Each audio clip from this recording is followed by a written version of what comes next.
में बड़ा बड़ा पत्थर मारा गया पुलिस का सामने।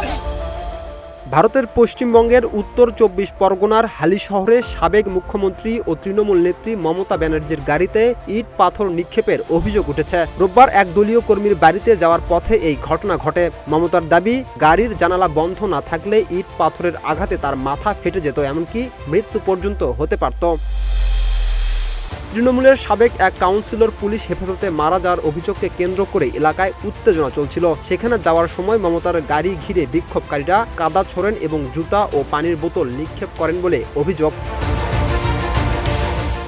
পরে সাংবাদিকদের মমতা ব্যানার্জি বলেন, পুলিশকে সামনে রেখে বাইরে থেকে আসা কিছু ব্যক্তি তার গাড়ি লক্ষ্য করে পাথর ছুঁড়েছেন। জানালা বন্ধ না থাকলেই ইট পাথরের আঘাতে তিনি আহত হতেন, এমনকি নিহত হতে পারতেন বলেও দাবি করেছেন তিনি। ঘটনায় প্রশাসনের ভূমিকা নিয়েও প্রশ্ন তোলেন তৃণমূল নেতারা। এদিকে মমতার গাড়িতে হামলার অভিযোগকে কেন্দ্র করে পশ্চিমবঙ্গের রাজনৈতিক উত্তেজনা আরও বাড়ার আশঙ্কা তৈরি হচ্ছে।